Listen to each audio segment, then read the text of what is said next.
Boa noite! Começamos mais um Elgue Você, esse programa que sempre se preocupa em trazer muita informação, conteúdo com credibilidade. E hoje, gente, olha, fiquem aqui comigo. Temos um bate-papo muito especial com Simone Bernardino, é Master Coach Trainer. E ela viveu uma experiência muito interessante na Itália que antecede tudo o que está acontecendo nesse momento aqui com a gente no Brasil. Fiquei quase 4 meses trabalhando com eles, com liderança sistêmica, com coach sistêmico, dentro das empresas, mexendo com leadership, treinando equipes. Então fica aqui comigo que o Elgue Você está apenas começando.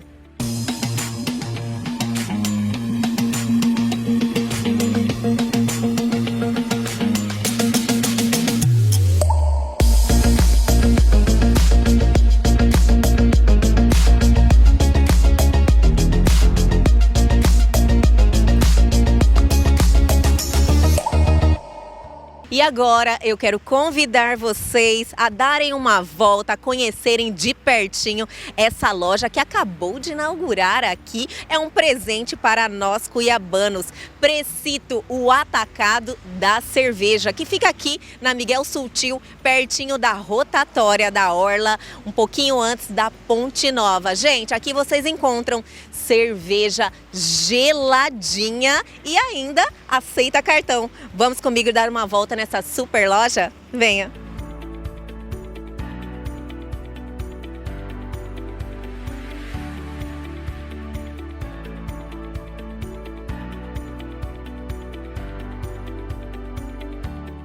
Aqui na Precito você encontra as cervejas que todo mundo gosta e muito mais.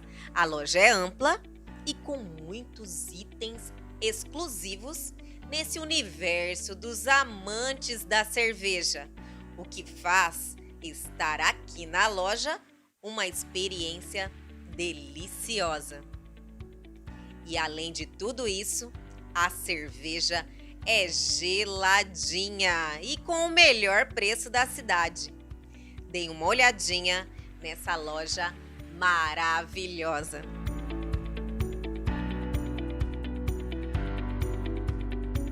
E é o dia também desse quadro maravilhoso que eu adoro, Personalidades daqui, porque é um quadro que faz homenagem, um quadro que traz história de pessoas que fizeram acontecer, que deixaram a sua marca registrada aqui na nossa cidade, no nosso estado. E hoje ele está mais que especial, ele está delicioso, ele está saboroso, porque é o dia que vamos homenagear Dona Eulália, muitíssimo conhecida pelas suas delícias, que é o bolo de arroz. A Dona Eulália tem o reconhecimento por todos os cuiabanos da cozinheira do bolo de arroz mais famoso da capital mato-grossense. O tradicional bolo de arroz da Dona Eulália é tido como o melhor da região. A trajetória da nossa personalidade daqui de hoje é inspiradora. Ela já recebeu homenagens em eventos acadêmicos, reportagens televisivas, jornais locais e foi exposição no Sesc Mato Grosso por meio da fotografia. Com o nome de batismo de Eulália da Silva Soares, em 1956, mudou-se para o bairro Lixeira, com 2 filhas e seu marido, Eurico Avelino Soares. Na chácara, aprendeu a fazer o bolo e, quando surgiu a necessidade de complementar a renda familiar, surgiu a ideia de experimentar a receita. E a receita deu super certo e começou a vender no bairro e depois na missa aos domingos na Igreja do Rosário e São Benedito, e até hoje é referência na capital da gastronomia regional e se tornou ícone da cuiabania. Nós morávamos no sítio Lá eu vi uma tia minha fazer o bolo, ela fazia muito para as festas, mas eu nunca tinha feito. Aí nós mudamos para cá, meu marido é pedreiro, eu falei, faz um forno para mim que eu vou experimentar fazer esse bolo. Você foi em 58. Eu queria um meio para ajudar a renda da família. Aí eu comecei fazendo só para casa, tá? Não saía bom, começava a fazer. Aí foi acertando e eu pagava guri que vendia nas escolas, né? 5, 6 guri que saía com aquelas cestas, antigamente vendia. E foi praticando, aí comecei a fazer assim nos domingos. Aí veio um rei da festa São Benedito, que antes era tudo grátis, e aí cortou, acabou. Aí esse rei, de Dorileu, veio e falou, vamos experimentar fazer esse bolo para vender depois da missa. Então esse ano fez e deu muito certo. Eu fiz 13 anos fazendo toda a época da festa. Eu fazia nas terça-feira e fazia nos 4 dias de festa, a gente fazia. A gente começava assim, com uma festa lá quinta, sexta, sábado, domingo. Começava na quinta com 2.000, terminava no domingo com 6, 7 mil bolos. Começava a assar 5 horas da tarde, para 4 horas da madrugada, estava tudo assado para entregar para eles.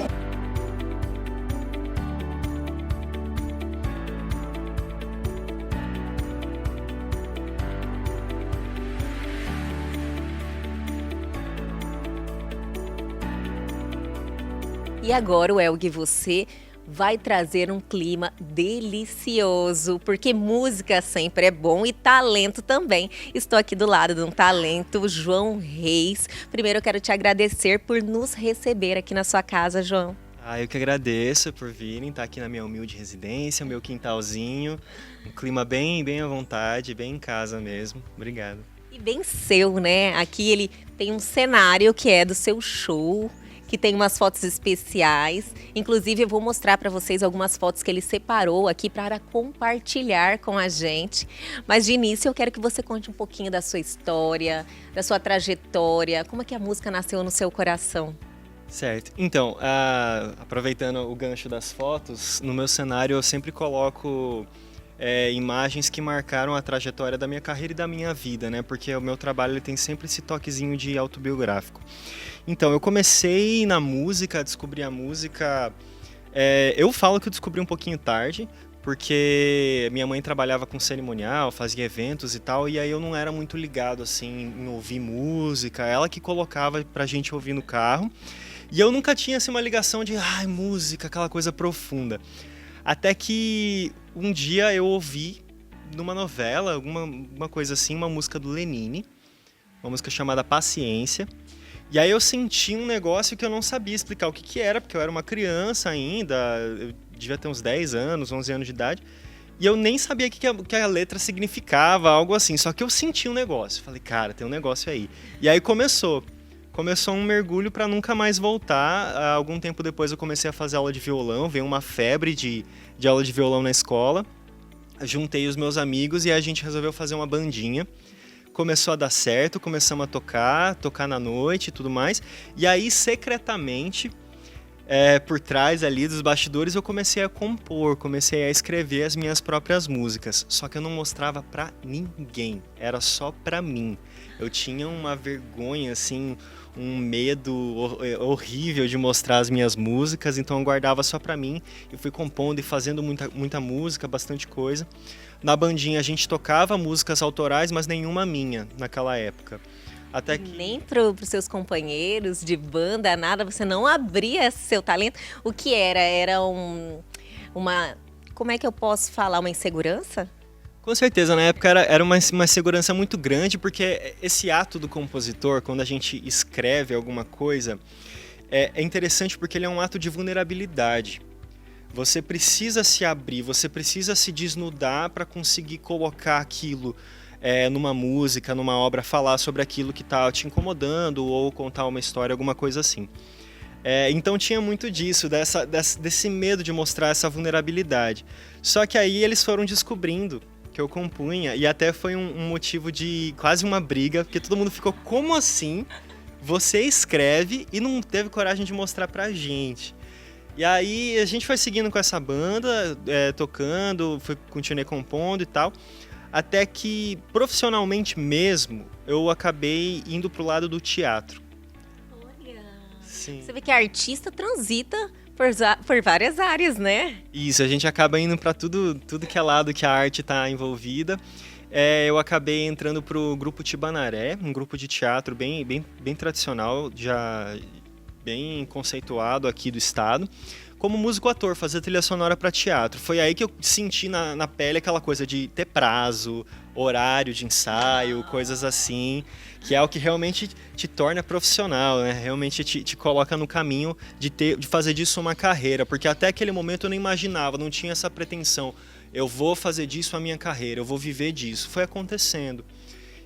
E aí fiquei alguns bons anos trabalhando com teatro, participei de pelo menos 5, 6 grupos de teatro diferentes, fazendo trilha sonora, atuando e tudo mais. Aí cheguei a trabalhar com um grupo de teatro de São Paulo. Uma curiosidade, aproveitando, o teatro fez despertar mais algo em você? A sua sensibilidade aumentou? Com certeza! Para quem não sabe como é que funciona o interior de um grupo de teatro, existem muitos exercícios para você entender o corpo e a mente do personagem, e tudo isso é muito interessante para desenvolver essa percepção mesmo, tanto para você usar isso no palco, para você ter uma presença, né, atuar ali em cima, mas para você desenvolver essa sensibilidade também, não tinha como ser diferente, foi acentuando cada vez mais isso. Fantástico. Olha, ele tem uma história assim que realmente nós vamos ficar aqui, eu tenho certeza que vocês vão adorar, mas eu quero que você já inicie mostrando um pouquinho do seu talento. Dá para fazer uma música? Com certeza. Ai, que maravilha! O que nós vamos ouvir? Vocês vão ouvir primeiro Nas Nuvens, uma das primeiras músicas que eu lancei, que tem um videoclipe super gostosinho, gravado em Chapada. Vamos lá, Nas Nuvens, versão voz e violão.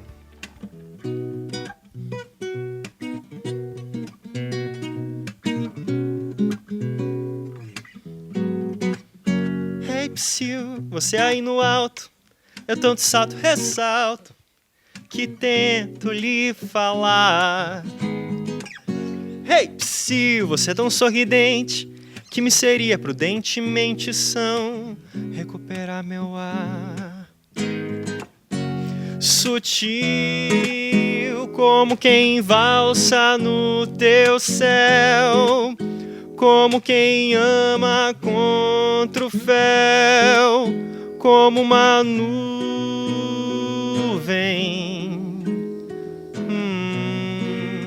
Como uma nuvem.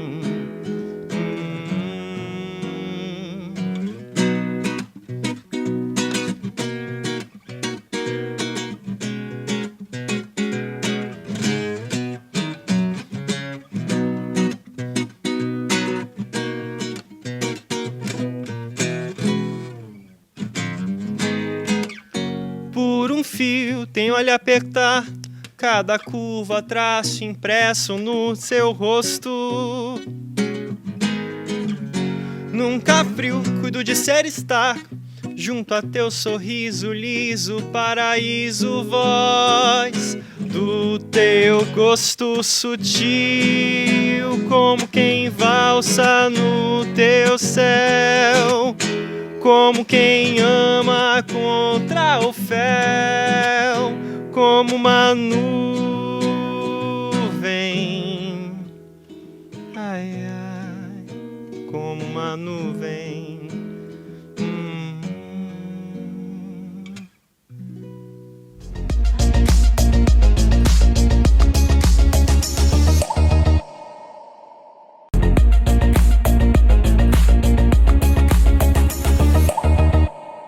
Como quem ama contra o fel, como uma nuvem,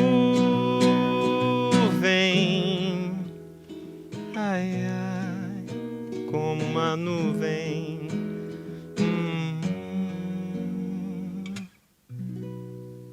Aê!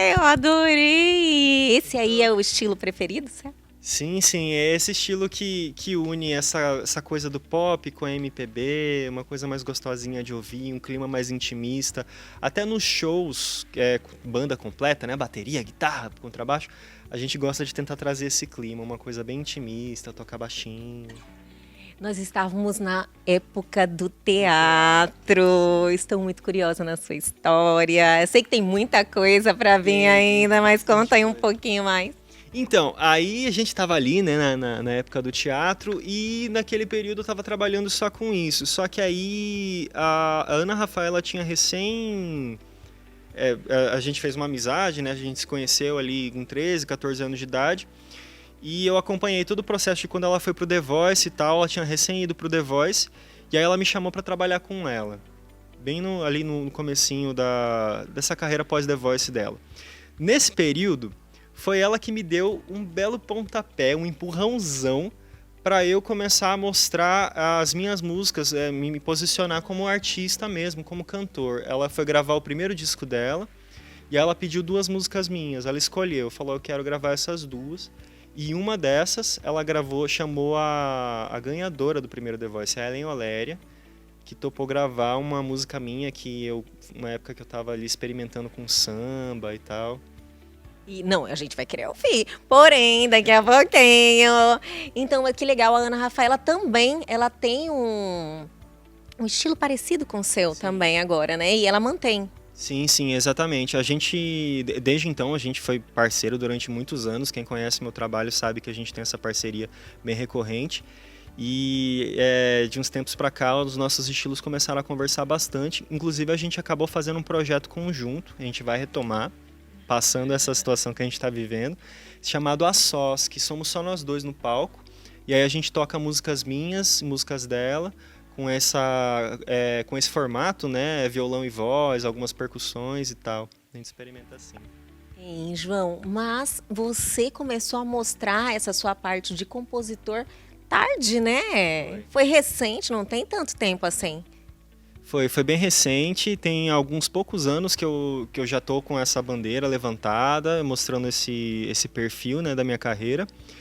Depois desse empurrãozinho dela, eu comecei a mostrar um pouco, comecei os caminhos iniciais, primeiros shows, coisas assim. Meu primeiro show autoral foi em 2014, tem uns 6 anos, né, de lá pra cá, mas foi assim, primeiro mesmo, ainda não tinha um conceito formado, ainda estava começando a trabalhar um pouco bem a sonoridade, como é que eu quero soar, sobre o que eu quero falar.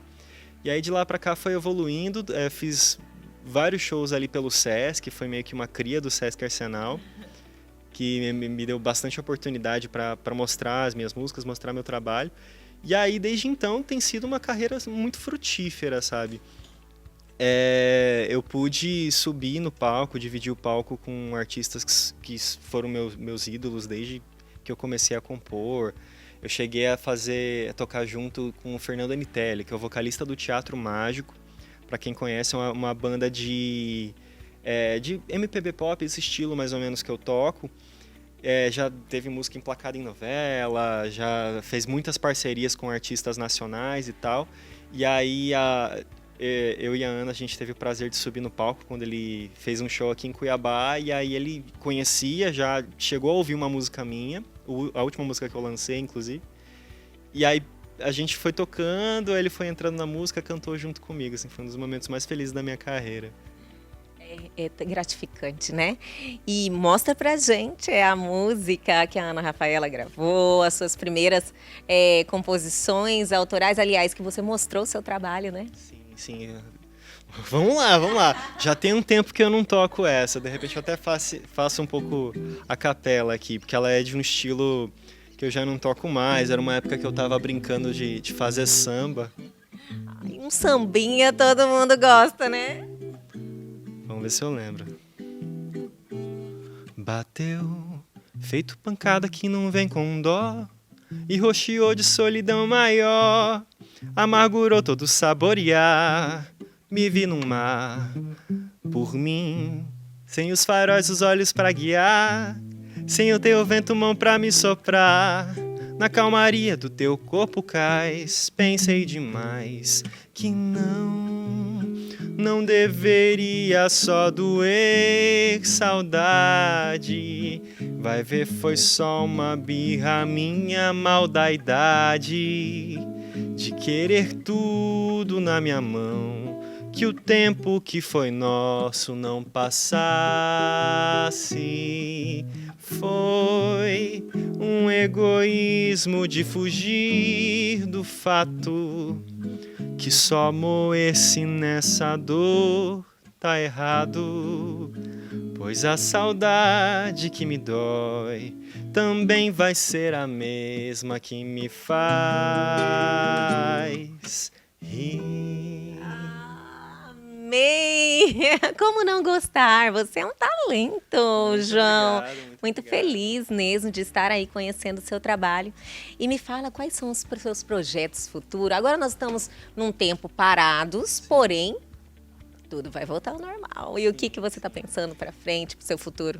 Então, realmente é uma situação muito difícil, né, fazer qualquer tipo de planejamento a longo prazo. Na verdade, eu estava com um plano em andamento, eu lancei uma música no final do ano passado, que foi o pontapé inicial de uma fase que, assim, eu lancei em 2017, eu lancei meu primeiro trabalho, foi o meu EP, um disco mais curtinho, né, EP é um disco com menos músicas, meu EP chamado Começar Dizendo. Aí desde então eu comecei a gravar e lançar outras músicas que fazem parte desse projeto, que é o do show Começar Dizendo, músicas que não tinham sido gravadas nesse primeiro EP. E aí, essa música que eu lancei no final do ano passado, ela era o pontapé inicial da fase final desse projeto. Só que aí, a situação que a gente está vivendo agora deu uma pausa, né, na coisa toda. Tinha uma música que estava prontinha no forno, pronta para sair, só que o estúdio teve que fechar e tudo mais, a gente não pôde continuar gravando. Então eu tive que dar uma pausa nesse plano. Aí agora, o que eu estou fazendo é produzir conteúdo, fiz algumas lives, tanto pela escola que eu dou aula, que eu trabalho, quanto pelo meu perfil profissional. Então, assim, estou tentando me encontrar assim, nessa situação para continuar compondo. Fiz algumas músicas novas, inclusive, até gostaria de tocar uma aqui para vocês. Eu ia falar, eu quero que você toque. Em primeira mão. Melhor ainda, né? Ele fala de primeira mão, eu fico, ai meu Deus. Com certeza. Então, para continuar compondo, continuar a produzir esse tipo de conteúdo, para quando chegar o momento voltar e continuar o projeto. Só que é difícil pensar a longo prazo, então eu pensei, o que eu posso fazer para resolver a situação agora, nesse momento? E aí eu tive uma ideia de pegar as músicas que já foram lançadas, pegar algumas que ainda não foram gravadas e fazer versões voz e violão, versões feitas em casa. É um projeto que eu vou começar agora, chamado Feito em Casa. E aí a ideia é meio que fazer tudo por conta própria, porque é o que dá para fazer nessa situação, né? Aí eu tenho um equipamento de gravação aqui em casa, vou começar a gravar, fazer esse projeto, e aí eu tocar todos os instrumentos, fazer a parte da arte, as fotografias e tudo mais, e até o final do ano tentar lançar esse projeto aí. Você pode mostrar um pouquinho pra gente? Com certeza, com certeza. Eu vou mostrar. Eu queria começar mostrando a música que eu lancei no final do ano passado. Com certeza. É chamada Uma Quase, que eu tive o prazer de tocar e cantar com Fernanda Nitelli, do Teatro Mágico.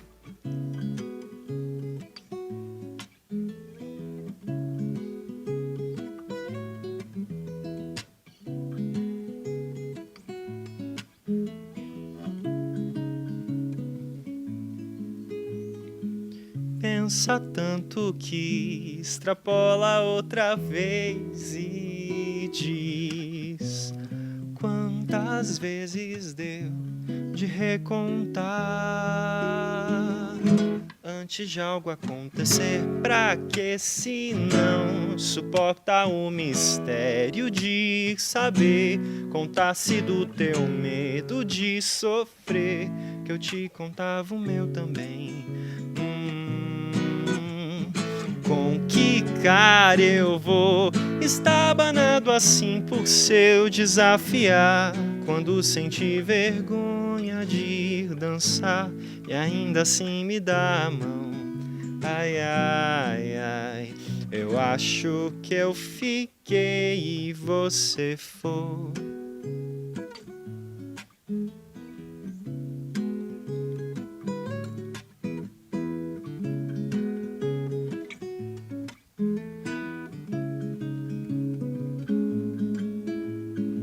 Fica essa questão, se é normal sentir falta de algo que nem coube de existir. A gente se topou, eu só nos vi ali. E quem se deu tão bem, pra que se ponderar? A gente fez história, só que não as viveu. E nós só fomos quase, não aconteceu. E eu acho que eu fiquei. Pra que se não suporta o mistério de saber? Contasse do teu medo de sofrer, que eu te contava o meu também. Ai, ai, ai, com que cara eu vou estar banando assim por seu desafiar, quando senti vergonha de dançar e ainda assim me dá a mão. Ai, ai, ai, eu acho que eu fiquei em você. É uma delícia, talento demais, João, eu adorei. E são todas suas que você está mostrando aqui pra gente. Sim, são todas minhas crias, minhas criancinhas. E aí tem a música nova, né? Uma música recém-composta, chamada Em Dois, direto desse período de confinamento.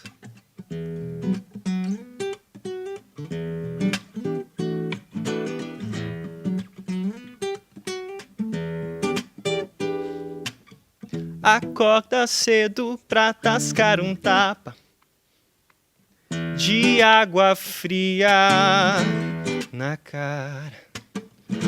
O impossível toma meu lugar. Inconsequente, valente, não faça assim. Sei que teu grito tem lugar, vem respirar.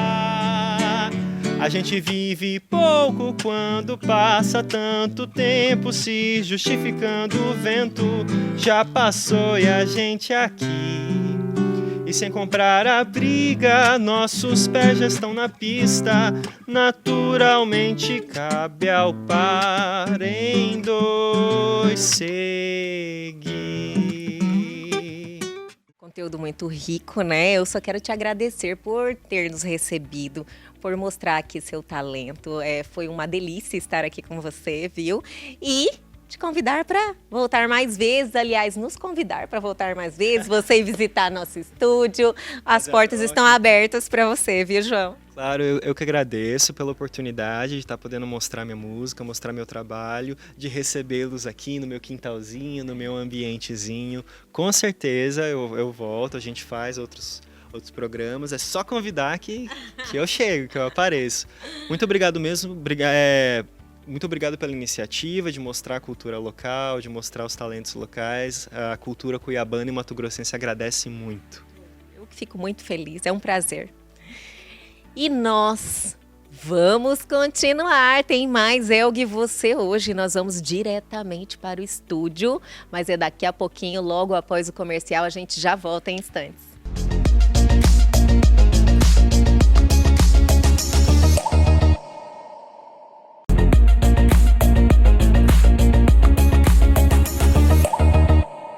Voltamos e hoje temos uma pessoa aqui muito importante que vai bater um papo realmente que nós estamos assim ansiosos. Primeiro é um prazer, Simone Bernardino, muito bom te receber aqui hoje. Gratidão pelo convite.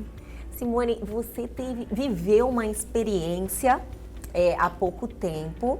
Primeiro eu quero apresentar para vocês a Simone, é Master Coach Trainer e viveu uma experiência há pouco tempo na Itália, que eu estou assim ansiosa para que você compartilhe com a gente e que também nos antecipe, né, o que aconteceu na Itália e o que provavelmente vai começar a acontecer aqui com a gente no Brasil, né?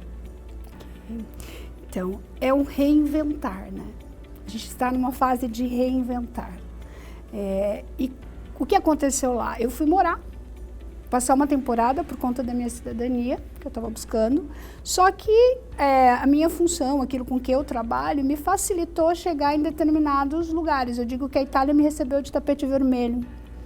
Olha que né? maravilha. Então eu fui para uma palestra, dessa palestra para empresários eu acabei voltando novamente, e esse grupo chamava Millions. E aí eu fui entender que aquilo se tratava de empresas milionárias que faziam negócios, empresários. Que legal. Porque na primeira palestra eu não falava italiano, eu tinha um tradutor. No segundo ano que eu voltei, eu fui entender melhor o que era. Então, na primeira, quando eu comecei a falar, eu disse assim, gente, Millions, eu não sei o direito que eu estou fazendo aqui, o que eu vou contribuir com vocês se eu não tenho €1 na minha carteira, que dirá Millions, né? E aí um senhorzinho levantou e disse assim, se eu tivesse o que tem na tua cabeça, eu não faturava 10 milhões por mês. Eu falei, 10 milhões de euros? Ele, sim. Eu falei, nossa, minha cabeça está valendo tudo isso? Eu não sabia. E a partir daí eu fui convidada para estar nesse grupo e fiz parte disso pelo período que eu fiquei morando lá. Ficou quanto tempo na Eu Itália? fiquei quase 4 meses trabalhando com eles, com liderança sistêmica, com coach sistêmico, dentro das empresas, mexendo com leadership, treinando equipes, atendendo um personal, entendendo como que é o marketing de vendas, como é que eu faço para captar esse cliente, trazer para cá, como é o movimento dentro da Itália comercial. Então, eu tive essa experiência em empresas assim que são empresas que têm ali, nasceram talvez 1830, sabe, empresas de muitos anos, empresas familiares que passaram por sucessão, por falência, por recomeço, por crises, né? O que eu não sabia é o que eu ia viver depois disso. Porque até então não estava escrito nada sobre uma crise, sobre uma pandemia.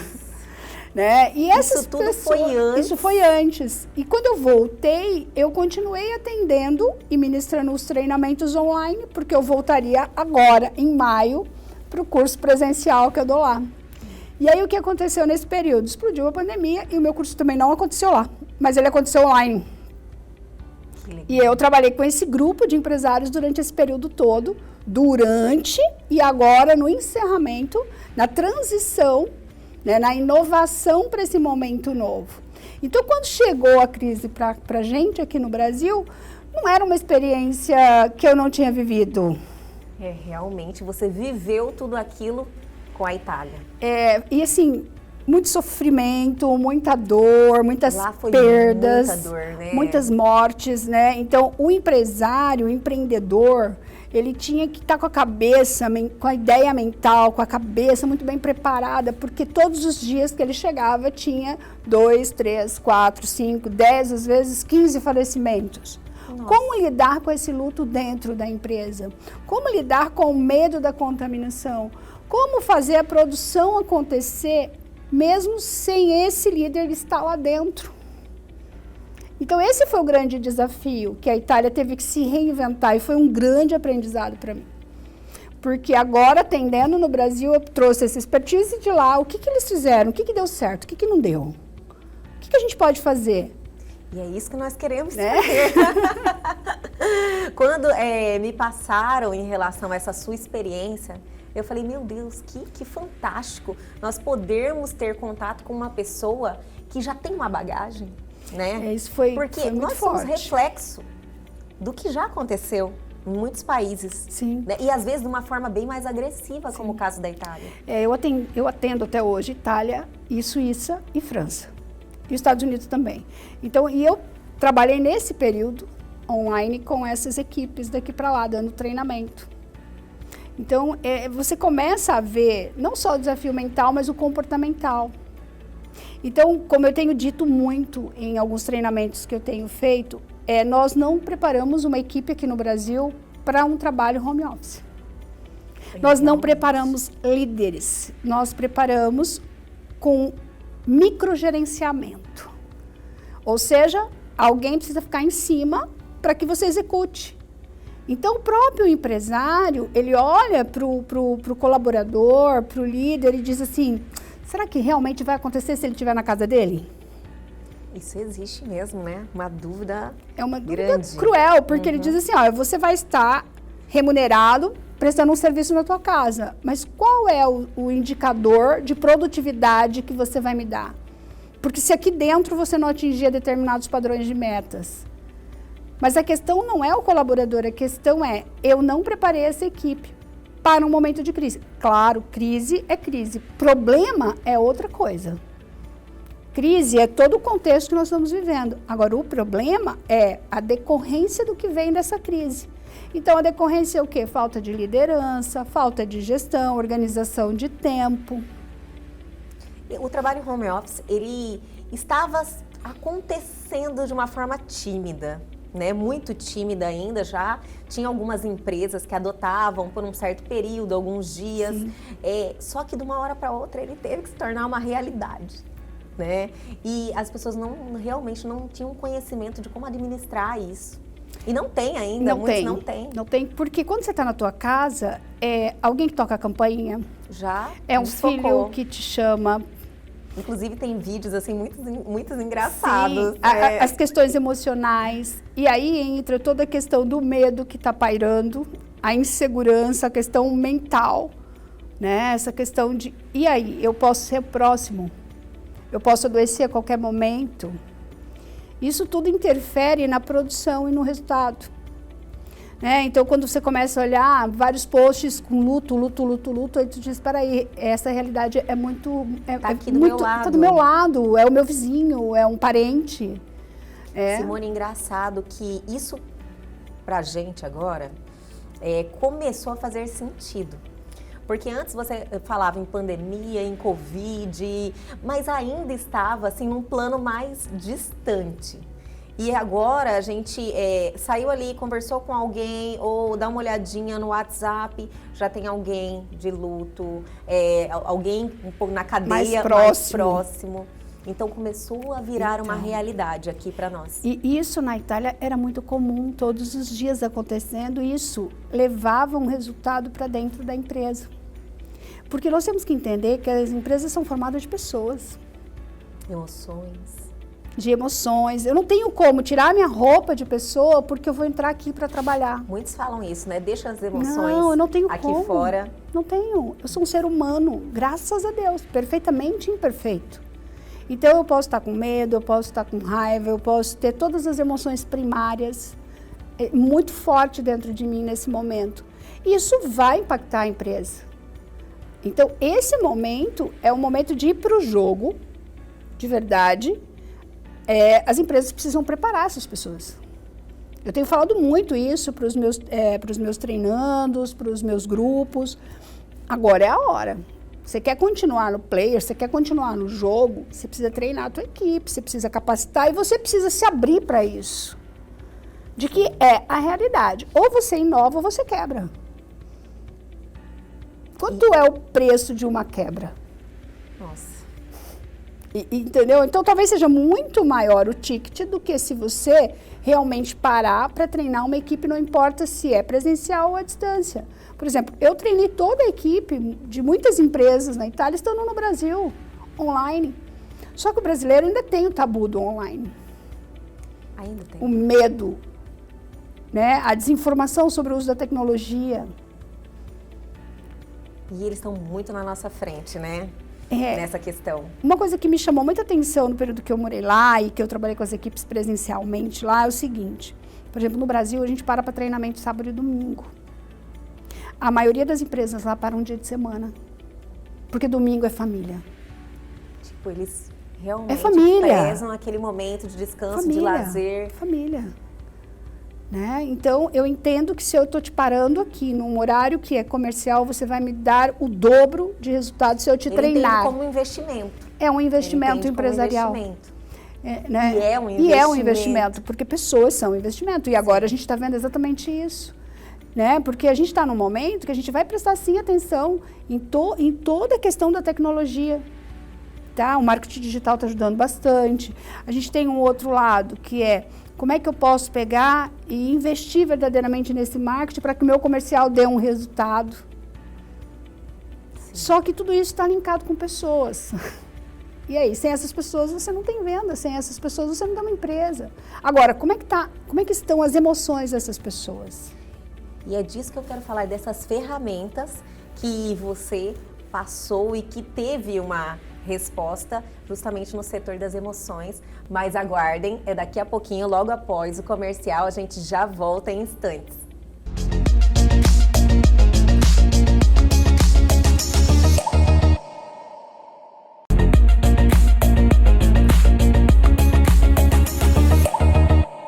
Voltamos com esse bate-papo que, vamos lá, gente, tá interessantíssimo com a Simone Bernardino. Simone, vamos continuar. Sim, pode. Falando das emoções do ser humano, que eu realmente estou aqui achando muitíssimo interessante.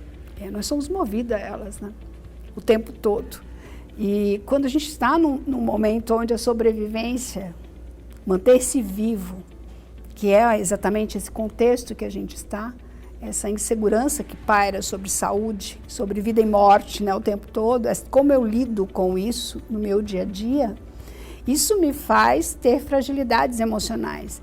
Então, o que tem acontecido socialmente, se a gente pegar todas as estatísticas? Aumento de violência dentro de casa, isso, agressão com os filhos, muitas separações. A gente não está falando só de uma crise que está acontecendo só nas questões financeiras. A gente está falando de como é que eu lido comigo mesmo estando dentro da minha própria casa. Eu não fui treinado para isso, eu não fui preparado para estar comigo sozinha. Isso é engraçado, né? As pessoas terem que reaprender ao convívio familiar. Sim. Que estava assim, acho que todo mundo na sua vida, todo mundo no seu mundo. E isso aí foi impactante, assim. As pessoas realmente... E eu, tipo assim, vi muitas pessoas levarem isso para o lado positivo, aproveitar o momento com a família, mas vi pessoas que realmente não souberam lidar com isso. Sim. Então, e é aí que eu agrego como ferramenta dentro do processo de coach as constelações familiares e organizacionais. Olha que legal. Que é qual é o meu posicionamento dentro da empresa e dentro da minha família. Porque existem leis que regem esses comportamentos a partir dessas leis do amor. Né? Então, a gente tem uma lei, por exemplo, dentro da família, que é a lei de origem. Eu tenho uma origem, eu tenho um pai e uma mãe. Se você está dentro de uma empresa, você também tem uma origem. Sim. Você tem alguém que é o seu líder maior e você vai precisar obedecer a uma hierarquia, que seria a segunda regra, a segunda lei que você tem dentro da sua própria família. Se você não gosta de seguir regras na tua casa, como é que tu vai seguir regras dentro de uma empresa?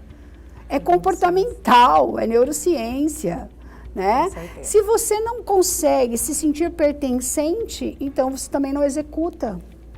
Então, isso faz o sucesso e o fracasso de um negócio. Então, o que aconteceu na Itália? A minha experiência na Itália, na Suíça, na França, foi pegar esse conhecimento nessas empresas familiares e aplicar nessa reorganização desse sistema a partir das perdas, da crise, de treinamentos, para que essas pessoas se relacionassem. Por quê? Porque nós somos seres relacionais. É verdade. A gente se relaciona o tempo todo, a gente se relaciona com pessoas, a gente se relaciona com dinheiro, a gente se relaciona com os pares, a gente se relaciona com o sócio, a gente se relaciona com sucesso, com fracasso, com abundância. E quando a gente não tem o conhecimento, aquilo que você não conhece, você perde, você deixa de ganhar. Então, se você não ganha dinheiro, é porque você não conhece determinadas ferramentas, porque você não sabe lidar com elas. Sim. Você não tem habilidade para lidar. Então, veja bem, se no teu segmento tem empresas crescendo, por que você não está crescendo? É uma grande pergunta. Com certeza. E você precisa buscar essa resposta. E quando a gente fala dessa liderança sistêmica, a gente está olhando para isso. Dentro do meu sistema, por que eu estou na escassez? Por que eu estou linkada com perdas e mortes? Por que eu tenho que falir? Por que nesse momento não é o teu momento de reinventar? De inovar? De co-criar a tua história? De fazer a tua empresa faturar 3, 4 vezes mais? De dar qualidade de vida para os teus funcionários, colaboradores, para a tua própria família? Por que tem que ser fracasso? Porque outros países estão se reinventando. E nós estamos ainda, nem chegamos ainda no pico, né? Nem chegamos. Estamos aí na curva ascendente, como eles falam, Sim. né? E que está se tornando cada vez mais próximo, como eu te falei, mas o pico nem chegou. Não. Então, assim, a gente consegue ainda, talvez, desacelerar os problemas, sim, né? Sim. É uma prevenção, né, Simone? Poderíamos dizer que a gente consegue se prevenir ainda com coisa que a Itália não conseguiu fazer, né? Mudança de comportamento. Mudança de comportamento, poder de decisão, troca de hábitos. Aquilo que você faz na sua vida, você faz na sua empresa. Simples. Pensa bem, aquilo que você faz, e você faz escondido, para que ninguém veja. Tem uma máxima dessa dentro do mundo coach. Cara, se você faz isso escondido para ninguém ver, tu faz o tempo todo. Presta atenção. Você também precisa mudar, se reinventar, te dar uma nova chance. E foi o que esses empresários fizeram. Por quê? Como é que eu vou investir na minha equipe agora que todo mundo está longe? Eu vou precisar investir. Todo mundo tem uma tendência a se acomodar também à situação, né, Simone? E é engraçado que a pandemia traz também aquela desesperança de você falar, nossa, eu estou aqui prestes a morrer, o que eu vou trabalhar? O que eu vou investir? Tem gente assim, eu já ouvi isso. Sim. Ah, já estou aqui perto, estou vendo todo mundo com cova na televisão o tempo todo, e eu vou morrer trabalhando? Eu vou investir nisso? Que é um pensamento que a gente tem que correr disso. Se a mentalidade muda, a mentalidade sistêmica muda, eu tenho um novo posicionamento diante da vida. Por que eu não posso escolher a vida? Por que eu não posso me permitir ter uma vida extraordinária? Ter saúde, ter equilíbrio emocional. E contar aquela história. Lembra da pandemia de 2020, quando tudo mudou? Eu mudei. Quando eu mudei. Então, eu sempre pergunto muito no meu Instagram, pergunto muito nas minhas lives, pergunto muito para os meus alunos. Quando tudo isso passar, como é que você quer ser lembrado? Eu sempre falo que o ano de 2020 vai ser marcante. E assim, como é que você quer que o teu filho te veja? Começa por aí, começa dentro de casa, não precisa ir lá para a empresa, não. Como é que teu pai... Tudo começa dentro de casa, sabe, né, Simone? Dentro de casa. Tudo começa. Como é que você quer ser lembrado? O cara que desistiu, o cara que não inovou, o cara que se estagnou, que foi pessimista, ou você vai buscar alternativa para uma mudança? Porque isso existe. Enquanto você acha que ninguém está ganhando dinheiro, tem um mercado aí ascendente muito grande. A bolsa está melhorando, gente. Tem que acordar. O que você diria para quem está nos assistindo agora, para os empresários, pelas pessoas que estão buscando uma motivação, estão procurando uma forma? Qual o primeiro passo? Eu costumo falar de duas formas, né? A gente precisa ter motivação, mas a gente precisa ter ação.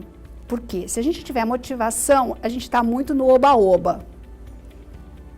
Só estou motivado. Vamos lá, gente. Yes! Vamos fazer a coisa acontecer. Legal. Se você não tiver ação, a junção dessas duas coisas chama-se resultado. A junção dessas duas, imagine que fossem 2 círculos.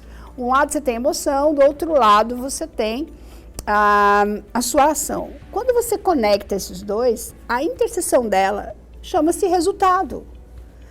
Eu estou falando de ação efetiva. O que eu posso fazer efetivamente na prática para mudar aquilo que eu estou fazendo? Qual é o plano de ação? Qual é a estratégia? Muitas empresas não têm. Eu não estou falando só para empresas, estou falando muitas pessoas não têm um plano de ação, não têm uma estratégia de vida, não sabem onde elas estão, aonde elas querem chegar. Elas não sabem, por exemplo, que existe um buraco aqui no meio, que a gente chama de gap.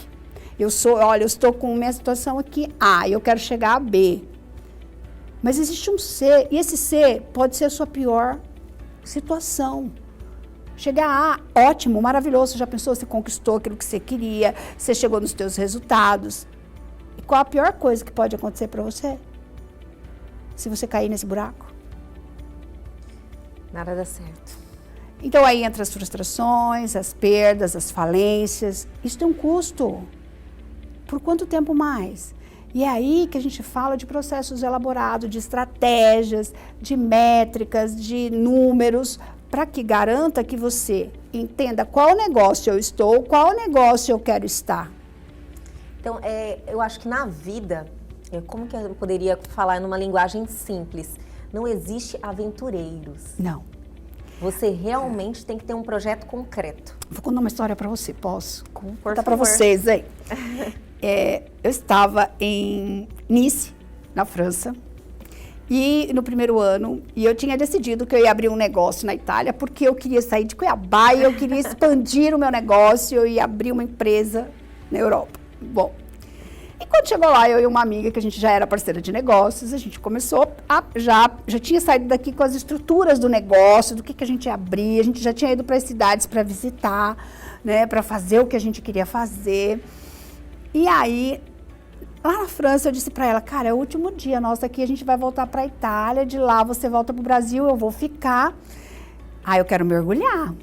A gente está na costa azul da França, o mar mais azul que existe, eu quero mergulhar. Isso a gente estava no hotel. Entramos, achamos um lugar para mergulhar no dia seguinte. Fomos para mergulhar. Chegamos cedo, não era aquele horário, pedimos um croissant, tomamos um café e eu fiquei esperando o barco dos meus sonhos. Porque o meu sonho era mergulhar, não era num barco comum, era em glamour total. Eu falei, vou tomar um espumante, vou fazer um mergulho. E daí a pouco eu fui olhando as pessoas chegarem, aquelas pessoas foram chegando com uma malinha, com não sei o que. Eu olhei para ela e falei, amiga, por que essas pessoas estão trazendo essa mala? Por que elas estão desse jeito? Ela falou, não estou entendendo nada, eu não falo francês. Aí eu falei, tá, mas a gente fala um pouco, você entende inglês, né? Eu entendo um pouco de italiano, a gente pode ver o que a gente vai fazer. E aí o senhorzinho chegou para poder ver quem estava nesse processo todo. E aí ele disse assim, pode ir pegando as roupas. Aí eu olhei para ela e falei assim, avisa ele aí que eu nunca fiz mergulho. Eu não sei o que é mergulhar. Aí ela pegou e falou para ele, a minha amiga disse que nunca mergulhou. Detalhe, ela não sabia nem nadar, viu, gente? Ela não sabia nem nadar, mas ela disse que eu nunca tinha mergulhado. O senhor olhou para nós duas e disse assim, fora. Eu disse, oi? Mas eu tô pagando. Fora, isso aqui é para bons nadadores. Nossa. Foi a maior lição de negócio e de vida que eu tive. Foi a maior metáfora da viagem. Porque a gente saiu de lá, meditou muito sobre o que era empreender em outro país, de que forma a gente teria que ter estratégia e empreender na nossa vida pessoal. Então foi um aprendizado que a gente trouxe para a nossa vida. Então, ou seja, a vida não é para aventureiros realmente. Ela é para quem sabe jogar. Ou você joga, ou você está treinando.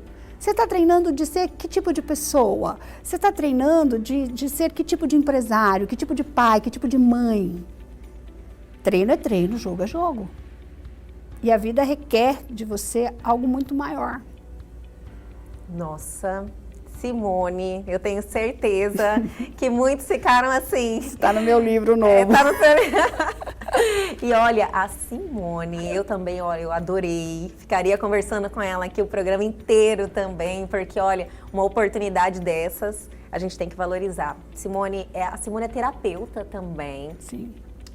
Desenvolve aí várias medicina integrativa, né, Simone? Sim. Eu tenho uma empresa que trabalha com atendimentos terapêuticos integrativos e que sistêmicos. É algo muito importante também, né? Que a gente atende pessoas e atende empresas. Nosso foco é esse, levar atendimento e formação. Então, hoje a gente trabalha com a formação de terapias. Hoje não. A minha empresa tem 15 anos em Mato Grosso. Nossa.